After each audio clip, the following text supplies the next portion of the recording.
Today we are going to discuss about bioequivalence studies, which is an important topic from Unit 3 of Industrial Pharmacy of 7th semester BPharm. So this is the learning objective. After the session, you will be able to understand, describe and write about bioequivalence studies. So we can directly start with the definition of bioequivalence studies. According to US FDA, bioequivalence means the generic drug show no significant difference in rate and extent to which the active ingredient become available at the site of drug action when compared with an reference drugs.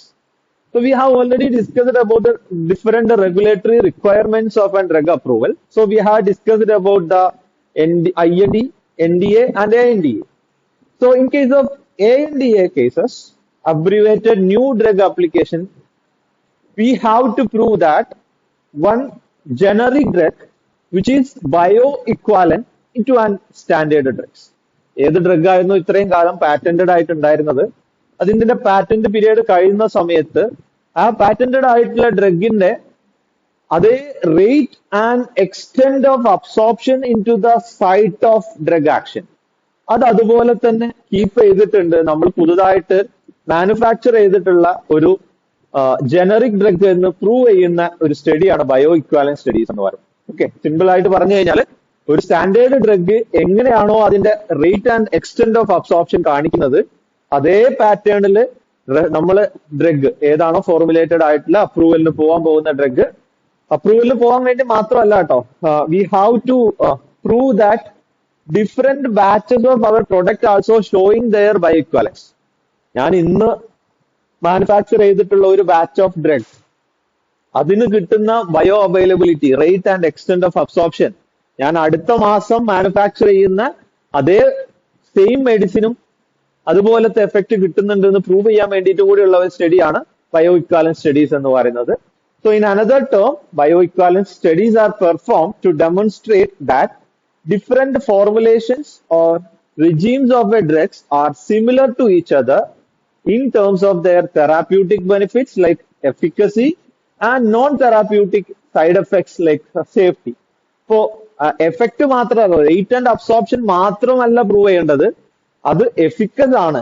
Standard drug കാണിക്കുന്ന അതേ amount of efficacy കാണിക്കുന്നുണ്ട്, standard drug കാണിക്കുന്ന അതേ രീതിയിലുള്ള ഒരു side effect അതിനേക്കാളും കൂടുന്നില്ല എന്ന് prove ചെയ്യുകയും കൂടി വേണം ഈ ബയോ ഇക്വാലൻസ് സ്റ്റഡീസ് കൊണ്ട് ഉദ്ദേശിക്കുന്നത്. So this is the definition of bio equivalence studies. So this is an key and pivotal role in drug development process by ensuring that when a patient switch to a new formulation in the marketplace, safety and efficacy will be maintained. So പേഷ്യന്റിന് മാർക്കറ്റിൽ ഒരേ active pharmaceutical ഇൻഗ്രീഡിയന്റിന്റെ different marketed പ്രൊഡക്ട്സുകൾ ഉണ്ട്, different ബ്രാൻഡ്സുകൾ ഉണ്ട്. Okay, like Cipla അല്ലെങ്കിൽ sun, ഇവരൊക്കെ different ആയിട്ടുള്ള same active pharmaceutical ingredients വെച്ച് tablet manufacture ചെയ്യുന്നുണ്ട്. അപ്പൊ ഇവരുടെ കടമ എന്ന് പറഞ്ഞു കഴിഞ്ഞാൽ ഈ പേഷ്യന്റിന് തോന്നുന്നതാണ് അല്ലെങ്കിൽ ഒരു മെഡിക്കൽ പ്രാക്ടീഷണർക്ക് തോന്നുന്നതാണ് ഈ ഒരു മെഡിസിന് വേറൊരു generic medicine same active pharmaceutical ingredient ഉള്ള വേറൊരു ഫോർമുലേഷൻസിലോട്ട് ചിലപ്പോൾ ടാബ്ലറ്റിൽ നിന്ന് ക്യാപ്സ്യൂൾ ആക്കേണ്ടി വരും, അല്ലെങ്കിൽ ക്യാപ്സ്യൂൾ സിറപ്പ് ആക്കേണ്ടി വരും. അങ്ങനെ മാറ്റുന്ന സമയത്തും ഏത് രീതിയിലുള്ള സേഫ്റ്റി ആൻഡ് എഫിക്കസി പാറ്റേൺ ആണോ സ്റ്റാൻഡേർഡ് ഡ്രഗ് കാണിച്ചിരുന്നത് അത് അതുപോലെ തന്നെ മീറ്റ് ചെയ്യുന്നുണ്ട് എന്ന് ഉറപ്പുവരുത്താൻ വേണ്ടിയിട്ടാണ് ഈ ഒരു ബയോ ഇക്വാലൻസ് സ്റ്റഡീസ് വേണ്ടത്. അപ്പോ ഫേസ് 3 കൺഫർമേറ്ററി ട്രയൽ നമ്മൾ നടത്തുന്നു പറഞ്ഞു ഡ്രഗ് അപ്രൂവൽ പ്രോസസ്സിന്റെ ഭാഗമായിട്ട്. അപ്പൊ അതിൽ കാണിക്കുന്ന ഫൈനൽ കൊമേഴ്ഷ്യൽ പ്രൊഡക്റ്റ് നമ്മൾ എന്തിന്റെ ബേസിലാണ് NDA അപ്രൂവലിന് പോകുന്നത്? ഫേസ് 3 ഡാറ്റ വെച്ചിട്ടാണ്. റൈറ്റ്, ഫേസ് 3 ഡാറ്റ വെച്ചിട്ട് നമ്മൾ NDA അപ്രൂവലിന് പോയി, നമുക്ക് NDA അപ്രൂവൽ കിട്ടി, നമുക്ക് മാർക്കറ്റ് ചെയ്യാനുള്ള പെർമിഷൻ ആയി, നമ്മൾ ലാർജ് സ്കെയിലിൽ മാനുഫാക്ചർ ചെയ്തു, മാർക്കറ്റിലോട്ട് എത്തി.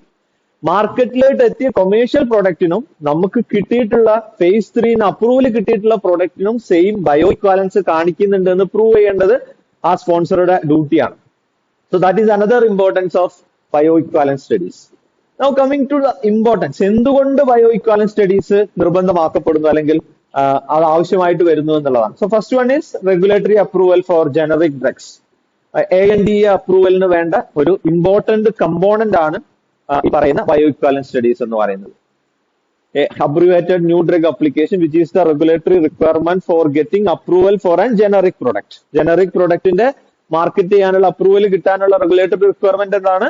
അബ്രിവേറ്റഡ് ന്യൂ ഡ്രഗ് അപ്ലിക്കേഷൻ എന്ന് പറയുന്ന അപ്ലിക്കേഷൻ ആണ്. അപ്പൊ അതിന് അപ്ലൈ ചെയ്യാൻ വേണ്ട ഇമ്പോർട്ടന്റ് ആയിട്ടുള്ള ഒരു കമ്പോണന്റ് എന്ന് പറയുന്നത് ബയോ ഇക്വാലൻസ് സ്റ്റഡി ആണ്. സ്റ്റാൻഡേർഡ് ഡ്രഗുമായിട്ട് സെയിം ആയിട്ടുള്ള ബയോ ഇക്വാലൻസ് കാണിക്കുന്നുണ്ട് എന്ന് പ്രൂവ് ചെയ്യുന്നതാണ്. Second one is ensuring therapeutic equivalence. So while switching the brands of same active pharmaceutical ingredient from different industry, it should show same bioequivalence for all the drugs. ഇപ്പൊ Cipla manufacture ചെയ്യുന്ന, Sun manufacture ചെയ്യുന്ന, വേറെ ഏതെങ്കിലും X or Y Z manufacture ചെയ്യുന്ന ഒരു product same ആയിട്ടുള്ള പാറ്റേണിലാണ് അതിന്റെ അബ്സോർപ്ഷൻ നടക്കുന്നത്, അതിന്റെ rate and extent of absorption നടക്കുന്നത്, അതിന്റെ സൈഡ് എഫക്ട്സുകൾ സിമിലർ ആണ് എന്ന് പ്രൂവ് ചെയ്യുക എന്നുള്ളതിന് വേണ്ടിയിട്ടാണ്, എൻഷുർ ചെയ്യുക എന്നുള്ളതാണ്. Now third one is quality assurance and batch consistency. As I mentioned before, ഞാൻ ഇന്ന് മാനുഫാക്ചർ ചെയ്യുന്ന ഒരു 1000 ഓഫ് ടാബ്ലറ്റ്സ് അല്ലെങ്കിൽ ലാക്സ് ഓഫ് ടാബ്ലറ്റ്സുകൾ ഞാൻ ഇന്ന് ബയോ ഇക്വാലൻസ് അല്ലെങ്കിൽ ഇന്ന് ഞാൻ അതിന്റെ rate and extent of study നടത്തിയത് എനിക്ക് കിട്ടുന്ന വാല്യൂ ആയിരിക്കണം അടുത്ത 2 മാസം കഴിഞ്ഞിട്ട് ഞാൻ പ്രൊഡ്യൂസ് ചെയ്യാൻ പോകുന്ന 10 ലക്ഷം ടാബ്ലറ്റിന് ഉണ്ടാവുന്ന safe rate and extent of absorption of the drug. അത് പ്രൂവ് ചെയ്യിക്കുക എന്നുള്ളതാണ് അടുത്ത quality assurance and consistency in batch. അതായത് നമുക്ക് അപ്രൂവൽ കിട്ടിയിരിക്കുന്ന ഒരു ഫോർമുല ഉണ്ട്. NDA നമുക്ക് അപ്രൂവൽ തന്നിട്ടുണ്ട്. NDA approval, regulatory authority new drug application നമുക്ക് അപ്രൂവ് ചെയ്തിട്ടുള്ള നമുക്ക് ഒരു ഒഫീഷ്യൽ ഫോർമുലയാണ്. ആ ഒഫീഷ്യൽ ഫോർമുല പ്രകാരം ഞാൻ മാനുഫാക്ചർ ചെയ്യുന്ന ഫർദർ ആയിട്ട് വരുന്ന എല്ലാ ബാച്ചിനും ഒരേ രീതിയിലുള്ള റിസൾട്ട് കിട്ടുന്നുണ്ട് എന്ന് ഉറപ്പുവരുത്തുക എന്നുള്ളതാണ് അടുത്തൊരു ഇമ്പോർട്ടൻസ് എന്ന് പറയുന്നത്. Then cost effective drug development process. Drug development പ്രോസസിന്റെ കോസ്റ്റ് നമ്മൾ ഓൾറെഡി പറഞ്ഞതാണ്. അതിന് മില്യൺസ് ഓഫ് ഡോളേഴ്സുകൾ ആവശ്യമായിട്ടുള്ള സാധനമാണ്. അപ്പോൾ പലപ്പോഴും സെയിം ഡ്രഗിന്റെ ജനറിക് മെഡിസിൻ വരുന്ന സമയത്ത് ടൈം അല്ലെങ്കിൽ കോസ്റ്റ് എഫക്റ്റീവ് ആയിട്ടുള്ള കുറെ അധികം പ്രൊസീജിയറുകൾ നമുക്ക് ബൈപ്പാസ് ചെയ്യാൻ പറ്റും. ലൈക്ക് ക്ലിനിക്കൽ ട്രയൽ പോലെയുള്ള സാധനങ്ങൾ, ഇനീഷ്യൽ സ്റ്റേജ് മുതലുള്ള ക്ലിനിക്കൽ ട്രയൽ നമുക്ക് നടത്തേണ്ട ആവശ്യമില്ല. പകരം എന്ത് നടത്തിയാൽ മതി? ബയോ ഇക്വാലൻസ് സ്റ്റഡി നടത്തിയാൽ മതി. അപ്പോൾ ഓവറാൾ ഒരു ന്യൂ ഡ്രഗ് അപ്ലിക്കേഷന് വേണ്ടിയിട്ടുള്ള കോസ്റ്റ് നമുക്ക് കുറക്കാൻ പറ്റും. Now, post-approval changes in the formulation or manufacturing. Sometime after getting the NDA approval, while going for some commercial manufacturing, we will come to know we have to change some kind of ingredients or some kind of amount of drugs to extend their shelf life. Shelf life കൂട്ടാൻ വേണ്ടി നമ്മൾ ഓവറേജസ് add ചെയ്യാനൊക്കെ നമ്മൾ നിങ്ങൾ കേട്ടിട്ടുണ്ടാവും വിചാരിക്കണം. ഓവറേജസ് എന്ന് പറഞ്ഞു കഴിഞ്ഞാൽ ഷെൽഫ് ലൈഫ് കൂട്ടാൻ വേണ്ടിയിട്ട് ആഡ് ചെയ്യേണ്ട എമൗണ്ട് ഓഫ് ഡ്രഗ് ആണ്. അപ്പൊ ഇതുപോലെയുള്ള ഫർദർ സ്റ്റഡി നടക്കുന്ന സമയത്താണ് നമുക്ക് മനസ്സിലാവുക നമുക്ക് ഓൾറെഡി അപ്രൂവൽ കിട്ടിയിട്ടുള്ള ഒരു ഫോർമുലേഷൻസിൽ പല ചേഞ്ചസുകളും ആവശ്യമാണ്. അപ്പൊ അതിന് വേണ്ടിയിട്ട് ഈ പറയുന്ന ബയോ ഇക്വാലൻസ് സ്റ്റഡി ആവശ്യമാണ്. Then bridging studies between the different dosage forms. So ഒരു ആക്റ്റീവ് ഫാർമസ്യൂട്ടിക്കൽ ഇൻഗ്രീഡിയന്റ് അത് ടാബ്ലറ്റ് ആയിട്ട് അവൈലബിൾ ആണ്. ഇനി ആ ടാബ്ലറ്റ് കൊടുക്കാൻ പറ്റാത്ത ഒരു പേഷ്യന്റ് വരുന്ന സമയത്ത് സെയിം ആക്റ്റീവ് ഫാർമസ്യൂട്ടിക്കൽ ഇൻഗ്രീഡിയന്റിന്റെ സെയിം ഡോസ് ഓഫ് ഡ്രഗ് ചില സമയത്ത് പാരന്റൽ റൂട്ടിൽ കൊടുക്കേണ്ടി വരും. For example, for unconscious patients oral ആയിട്ട് എടുക്കാൻ പറ്റാത്ത രീതിയിൽ പേഷ്യന്റ് അത്രയും വീക്കാണ് അല്ലെങ്കിൽ അത്രയും അൺകോൺഷ്യസ് ആയിട്ട് കിടക്കുന്ന ആളാണെന്നുണ്ടെങ്കിൽ അപ്പോൾ ഒരു പാരന്റൽ റൂട്ടിലുള്ള ഒരു അഡ്മിനിസ്ട്രേഷൻ ആവശ്യമായിട്ട് വരും. അപ്പൊ ഈ പറയുന്ന രണ്ട് സാധനങ്ങളും തമ്മിൽ ബയോ ഇക്വാലന്റ് ആണെന്ന് പ്രൂവ് ചെയ്യേണ്ടത് അതിന്റെ ആവശ്യമുണ്ട്. അപ്പൊ അതിന് വേണ്ടിയിട്ട് then ensuring interchangeability of drug product in the clinical practice to ensure the medical practitioner that he can confidently change the brands of drug. Same ഡ്രഗിന്റെ ഒരു സബ്സ്റ്റിറ്റ്യൂട്ട് ഒരു പ്രാക്ടീഷണർക്ക് കോൺഫിഡൻസോട് കൂടിയിട്ട് ചേഞ്ച് ചെയ്യണം എന്നുണ്ടെങ്കിൽ ഈ പറയുന്ന ബയോ ഇക്വാലൻസ് സ്റ്റഡിയുടെ റിസൾട്ട് ആവശ്യമാണ്. അപ്പൊ ഇതൊക്കെയാണ് ബയോ ഇക്വാലൻസ് സ്റ്റഡീസിന്റെ ഇമ്പോർട്ടൻസ് എന്ന് പറയുന്നത്. So these are all about the importance of bio equivalence. Now, coming to the difference between bioavailability and bioequivalence. കേൾക്കുന്ന സമയത്ത് സിമിലർ ആയിട്ട് തോന്നുന്ന രണ്ട് സാധനങ്ങളാണ് bio availability and bio equivalence. Bio availability is the rate and extent of any drug. അത് ഒരു secondary ഡ്രഗിനായിട്ട് നമ്മൾ consider ചെയ്യുന്നില്ല. ഒരു ഡ്രഗ് നമ്മൾ കൊടുക്കുന്ന സമയത്ത് ആ ഡ്രഗ് ഏത് റേറ്റിലാണ്, അതിന്റെ എത്രത്തോളം എമൗണ്ട് ബ്ലഡിലോട്ട് എത്തുന്നു എന്നുള്ളതിന്റെ ആ ഒരു മെഷർമെന്റിന് മാത്രമാണ് നമ്മൾ ബയോ അവൈലബിലിറ്റി എന്ന് പറയുന്നത്. Every drug have its own bioavailability. But in case of bioequivalence, we are comparing two drugs or two type of dosage forms, and we are ensuring that two products are bioequivalent only if the rate of absorption, Cmax, is equivalent or the extent of absorption, AUC, is equivalent to the first drug, comparing drug. ഒരു ഡ്രഗിന് എങ്ങനെയാണോ അതിന്റെ Cmax കിട്ടുന്നത്, എത്ര സമയം കൊണ്ടാണോ ആ Cmax ഉണ്ടാക്കിയിട്ടുള്ളത്, അതേ സമയം കൊണ്ട് അത്ര Cmax തന്നെ നമ്മളെ സെക്കൻഡറി ഡ്രഗിനും കിട്ടണം. അങ്ങനെയെങ്കിൽ മാത്രമാണ് ആ രണ്ട് പ്രൊഡക്റ്റുകൾ ഇക്വാലന്റ് ആണ് എന്ന് പറയുള്ളൂ, ബയോ ഇക്വാലന്റ് ആണ് എന്ന് നമുക്ക് പറയാൻ പറ്റുള്ളൂ. Okay, so there are different types of bioequivalence. So first one is chemical equivalence. അപ്പോൾ സെയിം ലാബിൽ ചെയ്തിട്ടുള്ള രണ്ട് പ്രൊഡക്റ്റ്, അതിനെയാണ് കെമിക്കൽ ബയോ ഇക്വാലൻസ് എന്ന് പറയുന്നത്. രണ്ട് പ്രൊഡക്റ്റുകൾ ഉണ്ട്, അതിലെ സെയിം ആക്റ്റീവ് ഫാർമസ്യൂട്ടിക്കൽ ഇൻഗ്രീഡിയന്റിന്റെ കെമിക്കൽ സെയിം ആണ് ലേബിൾ ചെയ്തിട്ടുണ്ടെന്നുണ്ടെങ്കിൽ it indicate 2 or more drug product containing same labeled chemical substance as an active ingredient in the same amount. അതിനെയാണ് കെമിക്കൽ ഇക്വാലന്റ്. ഈ കെമിക്കൽ ഇക്വാലന്റ് ആയിട്ടുള്ള എല്ലാ സാധനവും ബയോ ഇക്വാലന്റ് ആയിക്കൊള്ളുന്നില്ല. കെമിക്കൽ ഇക്വാലന്റ് എന്ന് പറഞ്ഞാൽ കെമിക്കൽ ഉണ്ട്, അതിന്റെ എമൗണ്ട് ലാബൽ ചെയ്ത് വെച്ചും സെയിം ആണ്. ബട്ട് ഫാർമസ്യൂട്ടിക്കൽ ഇക്വാലൻസിലോട്ട് വരുന്ന സമയത്ത് the terms implies that 2 or more drug products are identical in strength, quality, purity, drug uniformity, disintegration and dissolution characteristics, and however they differ in different excipients. ഇപ്പൊ നമുക്ക് ഒരു tablet manufacture ചെയ്യുന്ന സമയത്ത് active pharmaceutical ഇൻഗ്രീഡിയന്റിന്റെ കൂടെ നമ്മൾ എന്തൊക്കെ use ചെയ്യുന്നുണ്ട്? Binding agent use ചെയ്യുന്നുണ്ട്, ഡിസിന്റഗ്രേറ്റിംഗ് ഏജന്റ് യൂസ് ചെയ്യുന്നുണ്ട്, ഗ്ലൈഡന്റ് യൂസ് ചെയ്യുന്നുണ്ട്. ഈ സാധനങ്ങളൊക്കെ ഡിഫറെന്റ് ആവാം. ഈ സാധനങ്ങളൊക്കെ ഡിഫറെന്റ് ആയിക്കൊണ്ടിരിക്കെ തന്നെ അതിന്റെ സ്ട്രെങ്ത് ഈക്വൽ ആയിരിക്കണം, അതിന്റെ പ്യൂരിറ്റി ഈക്വൽ ആയിരിക്കണം, അതിന്റെ കണ്ടന്റ് യൂണിഫോമിറ്റി, അതായത് ഇത്ര ഗ്രാം എടുത്ത് നമ്മൾ വെയ് ചെയ്യുന്ന സമയത്ത് അതിലുള്ള ഡ്രഗ് കണ്ടന്റ് ഈക്വൽ ആയിരിക്കണം. ആൻഡ് ഡിസിന്റഗ്രേഷൻ 5 മിനിറ്റ് കൊണ്ട് ഡിസിന്റഗ്രേറ്റ് ചെയ്യുന്നതാണെങ്കിൽ 2 ഡ്രഗും 5 മിനിറ്റ് കൊണ്ട് ഡിസിന്റഗ്രേറ്റ് ചെയ്യണം.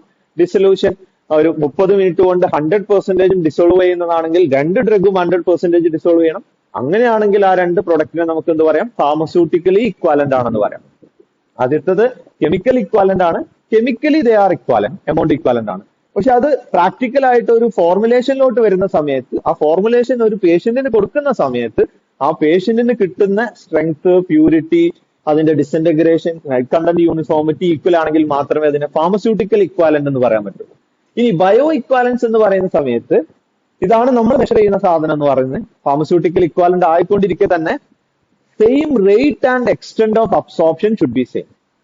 എ എന്ന് പറയുന്ന ഒരു ഡ്രഗ് 5 മിനിറ്റ് കൊണ്ട് ഇത്ര ശതമാനം ബ്ലഡിലോട്ട് എത്തിയിട്ടുണ്ട്, 10 മിനിറ്റ് കൊണ്ട് ഇത്ര എത്തിയിട്ടുണ്ട്. ഒരു ബി എന്ന് പറയുന്ന സമയം കൊണ്ട് സിമാക്സ് എത്തിയിട്ടുണ്ടെന്ന് വിചാരിക്കാം. ഇതേ പാറ്റേണിലായിരിക്കണം നമ്മൾ കമ്പയർ ചെയ്യുന്ന ഡ്രഗ് ഏതാണോ അതും rate and extent of absorption കാണിക്കുന്നത്. അങ്ങനെയാണെങ്കിൽ മാത്രമേ അതിനെ നമ്മൾ ബയോ ഇക്വാലന്റ് എന്ന് പറയുന്നത്. And last one is therapeutical equivalent. നമ്മൾ ഇതൊന്നും കൺസിഡർ ചെയ്യുന്നില്ല, റേറ്റ് ആൻഡ് എക്സ്റ്റെന്റ് ഓഫ് ഒക്കെ അതിന്റെ ബാക്കി വിടുകയാണ്. പക്ഷെ എ എന്ന് പറയുന്ന ഡ്രഗ് കൊടുത്തപ്പോ എനിക്ക് കിട്ടിയ എഫിക്കസി വേറൊരു ഡ്രഗ് കൊടുത്ത സമയത്ത് സെയിം ഡ്രഗ് ആവണമെന്നില്ല, സെയിം ആക്റ്റീവ് ഫാർമസ്യൂട്ടിക്കൽ ഇൻഗ്രീഡിയന്റ് ആവണമെന്നില്ല, വേറെ ഏതെങ്കിലും ഒരു ക്ലാസ് ഓഫ് ഡ്രഗും കൊടുത്തപ്പോഴും സെയിം തെറാപ്യൂട്ടിക് എഫിക്കസിയാണ് കിട്ടിയതെന്നുണ്ടെങ്കിൽ നമുക്ക് അതിനെ പറയാം ആർ തെറാപ്യൂട്ടിക്കലി ഇക്വാലന്റ്. എ എന്ന് പറയുന്ന ഒരു anti hypertensive drug, for example losartan potassium. രണ്ടാമത്തെ ബി എന്ന് പറയുന്ന ഒരു ഡ്രഗ് ഒരു ബീറ്റ ബ്ലോക്കർ ആണെന്ന് വിചാരിക്കുക, ഫോർ എക്സാമ്പിൾ ആണ്. ഈ രണ്ട് ഡ്രഗും ഡിഫറെന്റ് ഡോസിലാണ് കൊടുത്തത്, സെയിം ഡോസും അല്ല, ഡിഫറെന്റ് ഡോസിൽ ഞാൻ കൊടുത്ത സമയത്തും എനിക്ക് കിട്ടിയ എഫക്ട് സെയിം ആണെങ്കിൽ I can say they are therapeutical equivalent. Therapeutically equivalent ആയിട്ടുള്ള ഡ്രഗ് ആണ് എന്ന് പറയും. Okay, so these are the different types of bio equivalence. Now coming to the study design. എങ്ങനെയാണ് ബയോ ഇക്വാലൻസ് സ്റ്റഡീസ് നടത്തുക? Clinical trial നടത്തിയ പോലെ തന്നെയാണ്, പക്ഷെ നമ്മൾ ഇനീഷ്യൽ സ്റ്റേജ് മുതൽ നമ്മൾ നടത്തേണ്ട ആവശ്യമില്ല. We can conduct the study in different types like randomised, 2 period, 2 treatment, 2 sequence crossover trial. അതിന്റെ സ്റ്റഡി ഡിസൈൻ ആണ്. ഇത് ഏതെങ്കിലും ഒരു പാറ്റേണിൽ നമുക്ക് ചൂസ് ചെയ്യാം. അത് ബയാസ് കാണിക്കാൻ പാടില്ല എന്ന് മാത്രം. ആ ഒരു പാറ്റേണിൽ ഒരാൾക്ക് കൊടുക്കുന്നതിന്റെ എഫക്ട് അടുത്ത ആൾക്ക് കൊടുക്കുന്ന സമയത്ത് ഈക്വൽ ആയിട്ട് കൺസിഡർ ചെയ്യുന്ന രീതിയിലുള്ള ഒരു സ്റ്റഡി ആയിരിക്കണം നമ്മൾ കൺസിഡർ ചെയ്യേണ്ടത്. ആൻഡ് സെക്കൻഡ്, ഒരേ പേഷ്യന്റിനെ തന്നെ നമ്മൾ അടുത്ത ഡ്രഗ് കൊടുക്കാൻ വേണ്ടിയിട്ട് എ എന്ന് പറയുന്ന ഡ്രഗും ബി എന്ന് പറയുന്ന ഡ്രഗും ഇക്വാലന്റ് ആണോ എന്ന് സ്റ്റഡി ചെയ്യാൻ വേണ്ടിയിട്ടാണ് നമ്മൾ ബയോ ഇക്വാലന്റ് സ്റ്റഡി നടക്കുന്നത്. അപ്പോ ഒരു ഗ്രൂപ്പ് ഓഫ് ആൾക്കാരെ നമ്മൾ സെലക്ട് ചെയ്തിട്ടുണ്ട്. അവർക്ക് ആദ്യം എ എന്ന് പറയുന്ന ഡ്രഗ് കൊടുത്തു എന്ന് വിചാരിക്കാം. ഓക്കെ, ഇനി അയാൾക്ക് തന്നെ ബി എന്ന് പറയുന്ന ഡ്രഗ് കൊടുക്കണമെന്നുണ്ടെങ്കിൽ മിനിമം അതിന്റെ വാഷ് ഔട്ട് പീരീഡ് കഴിയണം. എത്രയാണ് വാഷ് ഔട്ട് പീരീഡ് എന്ന് ചോദിച്ചു കഴിഞ്ഞാൽ ഒരു ഡ്രഗിന്റെ 5 to 7 ഹാഫ് ലൈഫ് ആണ്. ഹാഫ് ലൈഫ് എന്ന് പറഞ്ഞു കഴിഞ്ഞാൽ എന്താണ്? 100% ബ്ലഡിൽ ഡ്രഗ് ഉണ്ട് എന്നുണ്ടെങ്കിൽ അത് 50% ആവാൻ വേണ്ട സമയമാണ്. അതാണ് ഒരു ഹാഫ് ലൈഫ് എന്ന് പറയുന്നത്. ആ 50% 25 ആവാൻ വേണ്ടതാണ് 2 ഹാഫ് ലൈഫ് എന്ന് പറയുന്നത്. അങ്ങനെ അത് ഏകദേശം സീറോ, അത് ഒരിക്കലും സീറോ ആവില്ല, അപ്രോക്സിമേറ്റ്ലി സീറോ ആവുന്ന ഒരു എമൗണ്ട് ആണ് നമ്മൾ കൺസിഡർ ചെയ്യുന്ന 5 to 7 ഹാഫ് ലൈഫ് എന്ന് പറയുന്നത്. അതിനെയാണ് നമ്മൾ വാഷ് ഔട്ട് പീരീഡ് എന്ന് പറയാം. സെയിം പേഷ്യന്റിന് രണ്ടാമത്തെ ടൈപ്പ് ഡ്രഗ് കൊടുക്കുന്നതിന് മുന്നേ ഈ ഒരു ഹാഫ് ലൈഫ് പീരീഡ് കഴിഞ്ഞിട്ടുണ്ടാവണം. ആ രീതിയിലായിരിക്കണം നമ്മൾ സ്റ്റഡി നടത്തേണ്ടത്. ഇനി ആരെയാണ് നമ്മൾ സെലക്ട് ചെയ്യുക, ഏത് സബ്ജക്റ്റിനെയാണ് സെലക്ട് ചെയ്യുക? Healthy adult volunteers with an age of 18 to 55 years. Okay, we are not considering the gender. അത് ഡിപ്പെൻഡിങ് ഓൺ ദ സിറ്റുവേഷൻ അല്ലെങ്കിൽ depending on the drugs we have to change. ചില സമയത്ത് മെയിൽസ് മാത്രമായിരിക്കും, female മാത്രമായിരിക്കും, ചില സമയത്ത് equal ആയിട്ട് male and ഫീമെയിലിന് എടുക്കേണ്ടി വരും.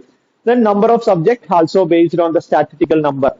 അത് നമുക്ക് പറയാൻ പറ്റില്ല, 18 to 36 മിനിമം നമ്പർ ഉള്ള രീതിയിൽ സ്റ്റാറ്റിസ്റ്റിക്സ് ഏതാണോ നമ്മൾ യൂസ് ചെയ്യുന്നത് അതിനനുസരിച്ചിട്ടുള്ള ഒരു നമ്പർ ആയിരിക്കും നമ്മൾ സെലക്ട് ചെയ്യുക. ദെൻ ഡോസ് ആൻഡ് സാമ്പിളിംഗ്, നമുക്ക് സിംഗിൾ ഡോസ് ആയിട്ടോ മൾട്ടിപ്പിൾ ഡോസ് അഡ്മിനിസ്ട്രേഷൻ ആയിട്ടോ ഒക്കെ ചെയ്യാം. സിംഗിൾ ഡോസ് എന്ന് പറഞ്ഞു കഴിഞ്ഞാൽ ഒരു പേഷ്യന്റിന് അറ്റ് എ ടൈം ഒരു ഡ്രഗ് മാത്രമേ കൊടുക്കുന്നുള്ളൂ, രണ്ടാമതൊരു ഡ്രഗ് കൊടുക്കുന്നില്ല. അങ്ങനെ മൾട്ടിപ്പിൾ ഡോസ് ആണെന്നുണ്ടെങ്കിൽ സെയിം ഈ വാഷ് ഔട്ട് പീരീഡ് കഴിഞ്ഞിട്ട് അയാൾക്ക് തന്നെ രണ്ടാമത് ഈ പറയുന്ന drug കൊടുക്കുന്നുണ്ടെങ്കിൽ then blood sample should be collected at the predetermined interval.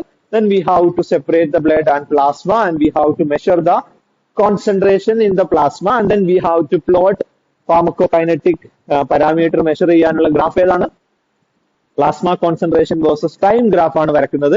അത് വരക്കുന്ന സമയത്താണ് നമുക്ക് മിനിമം എഫക്റ്റീവ് കോൺസെൻട്രേഷനും മാക്സിമം സേഫ് കോൺസെൻട്രേഷനും സി മാക്സും ടി മാക്സും ഒക്കെ നമുക്ക് അതിൽ നിന്ന് മെഷർ ചെയ്തെടുക്കാൻ പറ്റുന്നത്. ഇതൊക്കെ നിങ്ങൾ ബയോ ഫാർമസ്യൂട്ടിക്സിൽ പഠിച്ചിട്ടുണ്ടാവും വിചാരിക്കുന്നു. എന്താണ് ഈ ബയോ അവൈലബിലിറ്റി, ബയോ ഇക്വാലൻസ് എന്ന് പറയുന്ന സാധനങ്ങളൊക്കെ അതിൽ നിങ്ങൾ പഠിച്ചിട്ടുണ്ടാവും വിചാരിക്കണം. അപ്പൊ അതിനനുസരിച്ച് വാലിഡ് ആയിട്ടുള്ള ഒരു അനലിറ്റിക്കൽ മെത്തേഡ് യൂസ് ചെയ്തിട്ട് ബ്ലഡിലുള്ള പ്ലാസ്മ കോൺസെൻട്രേഷൻ മെഷർ ചെയ്യുക എന്നുള്ളതാണ് ചെയ്യുന്നത്. Okay, Now, what are the pharmacokinetic parameters which we are going to assess? ഏതൊക്കെ പാരാമീറ്റേഴ്സുകളാണ് നമ്മൾ മെഷർ ചെയ്യുന്നത്? Cmax, that is the maximum plasma concentration. Tmax, which is the time to reach to Cmax. Cmax എത്താൻ വേണ്ട എത്ര സമയം എടുത്തിട്ടാണ് ആ time എടുത്തത് എന്നുള്ളതാണ് Tmax എന്ന് പറയുന്നത്. Then AUC 0 to T, drug administer ചെയ്തത് തൊട്ട് ഒരു പെർട്ടിക്കുലർ ടൈം വരെയുള്ള area under the curve of plasma concentration versus time graph.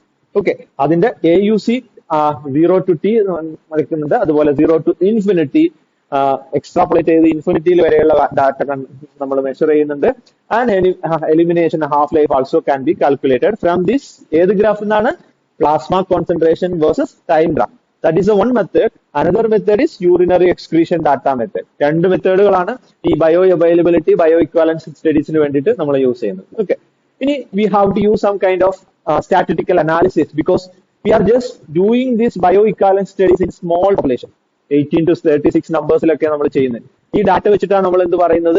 ലോകത്തിലുള്ള എല്ലാവർക്കും കൊടുക്കുമ്പോഴും ഇത് ബയോ ഇക്വാലന്റ് ആണെന്ന് നമ്മൾ പറയുന്നത്. അപ്പൊ അതിന് റെലവെന്റ് ആയിട്ടുള്ള ഒരു സ്റ്റാറ്റിസ്റ്റിക്കൽ അനാലിസിസ് നമ്മൾ യൂസ് ചെയ്യുന്ന like ANOVA can be used. Long transformed pharmacokinetic parameters can be assessed. അതുപോലെ തന്നെ 90% confidence interval of the geometric mean ratio should be fall between 18 to 125 equivalence range. അപ്പൊ ഇതെല്ലാം അതിന്റെ സ്റ്റാറ്റിസ്റ്റിക്കൽ പാരാമീറ്റർ ആണ്. ഇതെന്താണെന്നുള്ളതൊക്കെ നിങ്ങൾ next 8th സെമസ്റ്ററിൽ research and statistics എന്ന് പറയുന്ന പേപ്പർ പഠിക്കുന്ന സമയത്ത് നിങ്ങൾക്ക് പഠിക്കാനുള്ളതാണ്. എന്താണ് ഈ പറയുന്ന സ്റ്റാറ്റിസ്റ്റിക്സ് എന്ന് പറയുന്നതും എന്താണ് അനോവ എന്നുള്ളതൊക്കെ നിങ്ങൾക്ക് പഠിക്കാനുള്ളതാണ്. Now, what is the regulatory guidelines for bioequivalence studies? In case of United States, that is regulatory authorities FDA, and regulatory framework is 21 CFR, Code of Federal Rules 320 പ്രകാരമാണ്. So, bioequivalence studies with the pharmacokinetic endpoint of drugs must be submitted under the ANDA Act 2021. That is the importance of bioequivalence studies for the ANDA approval. Now, in case of EMA, European Medical Agencies, Guidelines of Investigation of Bioequivalence 2010, അതിന്റെ rule പ്രകാരമാണ് ഈ പറയുന്ന സ്റ്റഡീസുകളൊക്കെ നടത്തേണ്ടത്.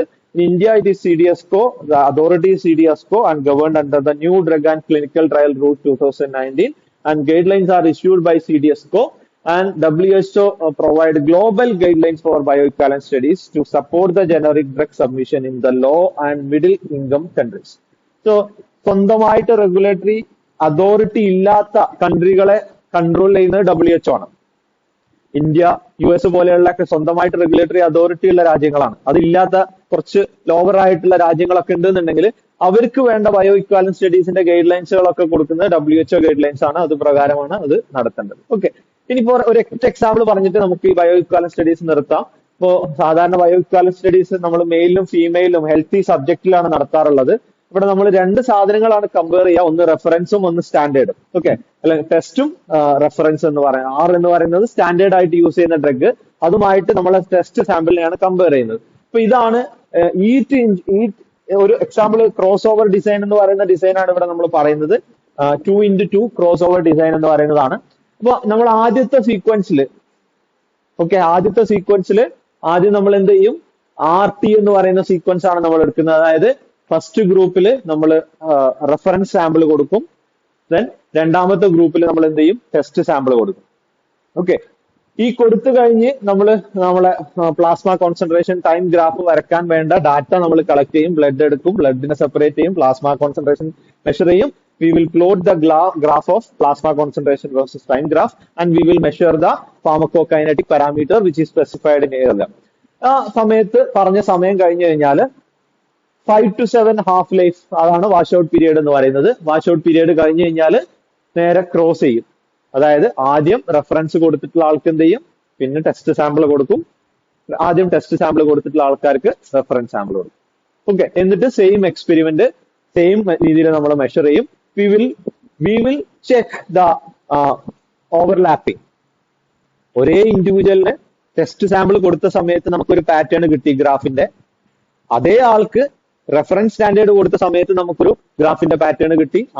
അതേ പാറ്റേണിലാണ് നമുക്ക് graph വരുന്നത് എന്നുണ്ടെങ്കിൽ, ഫോർ എക്സാമ്പിൾ നമ്മൾ ഒരു ഗ്രാഫ് വരയ്ക്കുന്ന സമയത്ത്, പ്ലാസ്മ കോൺസെൻട്രേഷൻ ടൈം ഗ്രാഫ് വരയ്ക്കുന്ന സമയത്ത് എ എന്ന് പറയുന്ന ഡ്രഗ് കൊടുത്ത സമയത്ത് ഇങ്ങനെയാണ് ഗ്രാഫ് കിട്ടിയത്. ബി എന്ന് പറയുന്ന ഡ്രഗ് കൊടുത്ത സമയത്ത് ഇതുപോലെ പാറ്റേണിലാണ് കിട്ടുന്നത് എന്നുണ്ടെങ്കിൽ മാത്രമേ നമുക്ക് അതിനെ ബയോ ഇക്വാലന്റ് എന്ന് പറയാൻ പറ്റുള്ളൂ. ആ ബി ഇങ്ങനെ ആവുകയോ അല്ലെങ്കിൽ ഇങ്ങനെ ആവുകയോ അല്ലെങ്കിൽ ഇങ്ങനെ ആവുകയോ ചെയ്താൽ പോലും അതിനെ ഒരിക്കലും നമുക്ക് ബയോ ഇക്വാലന്റ് എന്ന് പറയാൻ പറ്റില്ല. ആ റേറ്റും ഈക്വൽ ആയിരിക്കണം, അതിന്റെ താഴെ വരുന്ന ടോട്ടൽ ഏരിയയും ഈക്വൽ ആയിരിക്കണം. Rate and extent of absorption should be equal in order to consider the two drugs are bioequivalent. ആ ഏത് റേറ്റിലാണോ അബ്സോർപ്ഷൻ നടന്നത്, എത്രത്തോളം എമൗണ്ട് ആണ് ബ്ലഡിലോട്ട് അബ്സോർപ്ഷൻ നടന്നത്, അത് രണ്ടും ഈക്വൽ ആയിരിക്കണം. ഫോർ എക്സാമ്പിൾ ഒരു ഡ്രഗ് നമ്മൾ 100 mg കൊടുത്തു എന്ന് വിചാരിക്കാം, അത് 10 മിനിറ്റ് കൊണ്ട് 100 mg വന്നു. ഓക്കെ, അതിൽ ടോട്ടൽ എമൗണ്ട് വന്നത് 100 mg ആണ്, അത് ബയോ ഇക്വാലന്റ് ആണ്. പക്ഷെ മറ്റേതും 2.5 മിനിറ്റ് കൊണ്ട് 100 mg കംപ്ലീറ്റ് ചെയ്തു, അതിന്റെ റേറ്റ് മാറി, അതിന്റെ റേറ്റ് ഓഫ് അബ്സോർപ്ഷൻ മാറി. 2.5 മിനിറ്റ് കൊണ്ട് തന്നെ 100 mg വന്നിട്ടുണ്ട്, അതിന്റെ എമൗണ്ട് ഓഫ് അല്ലെങ്കിൽ area under the curve different ആണ്, റേറ്റ് ഡിഫറെന്റ് ആണ്. അതുകൊണ്ട് അത് രണ്ടും ബയോ ഇക്വാലന്റ് ആണ് നമുക്ക് പറയാൻ പറ്റില്ല. So this is the different methods four bio equivalent studies. നമ്മൾ എങ്ങനെയാണ് വാഷ് ഔട്ട് പീരീഡ് കഴിഞ്ഞതിന് ശേഷം സെയിം സബ്ജക്റ്റിൽ ആൾട്ടർനേറ്റീവ് ആയിട്ട് കൊടുക്കുക എന്നുള്ളതാണ് നമ്മൾ പറയാം. ഓക്കെ, ഇപ്പോ സിമാക്സും AUC ആണ് നമ്മൾ മെയിൻ ആയിട്ട് കൺസിഡർ ചെയ്യുക in order to prove the two products are bioequivalent. ആ AUCയും സിമാക്സും ഈക്വൽ ആയിരിക്കണം. ആ Tmax കിട്ടുന്ന സെയിം ടൈമിലായിരിക്കണം A and B, അല്ലെങ്കിൽ റെഫറൻസ് ആൻഡ് ടെസ്റ്റ് സാമ്പിളിന് കിട്ടുന്ന സെയിം Tmax ആയിരിക്കണം, സെയിം Cmax ആയിരിക്കണം, same AUC under the curve ആയിരിക്കണം. എങ്കിൽ മാത്രമേ നമുക്ക് എന്ത് പറയാൻ പറ്റുള്ളൂ, two drugs are bioequivalent. So these are some of the question. What are the bio equivalent experiment study design? So you can write the different names like randomized, 2x2 crossover design. ഇതാണ് design കൊണ്ട് ഉദ്ദേശിക്കുന്നത്. എന്താണ് എക്സ്പെരിമെന്റിൽ നടത്തുന്ന bio equivalence design എന്ന് പറഞ്ഞുകൊണ്ട് ഉദ്ദേശിക്കുന്നത്. These are some of the references for this section, and that's all about the bio equivalent studies. Thank you.